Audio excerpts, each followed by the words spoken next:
विकास थंयच जावपाक शकता जंय स्थिरता आसा। हांगा आयिल्ले ल्हान ल्हान पक्ष गोंयाक स्थिरता दिवपाक शकना म्हण केंद्रीय गृह मंत्री अमित शाह उलयला। RDX को ब्यूरो रिपोर्ट। जब से गोवा के अंदर भारतीय जनता पार्टी का शासन आया तब से गोवा के अंदर राजनीतिक स्थिरता आई और तभी से गोवा के अंदर विकास का शासन आया है, विकास हुआ है। पहले कांग्रेस की सरकार थी, श्री दिगंबर कामत उसके मुख्यमंत्री थे। दिगंबर कामत की सरकार 3A से जानी जाती थी। 3A से सबसे पहला ए था अव्यवस्था का ए, दूसरा ए था अस्थिरता का ए और तीसरा ए था अराजकता और भ्रष्टाचार का ए।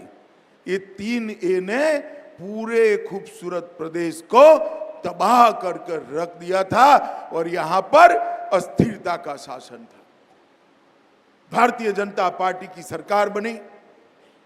गोवा की जनता ने भारतीय जनता पार्टी को 10 साल तक शासन करने का मौका दिया और हमने गोवा के अंदर विकास के एक नए युग की शुरुआत करी। मैं हमेशा कहता हूं कि भारत माता का नक्शा उठाकर देखते हैं तो हमारा गोवा बहुत छोटा सा दिखता है। दिखता है या नहीं दिखता है? जरा जोर से बोलो, दिखता है या नहीं दिखता है? मगर मैं हमेशा कहता हूं भारत माता के माथे पर बिंदिया की तरह हमारा गोवा खूबसूरत दिखता है। जैसे बिंदिया पूरे चेहरे का एक प्रकार से सौंदर्य से दिखाव ही बदल देती है, इसी तरह से हमारा गोवा भारत माता के भाल पर बिंदिया की तरह खूबसूरत गोवा बनना चाहिए।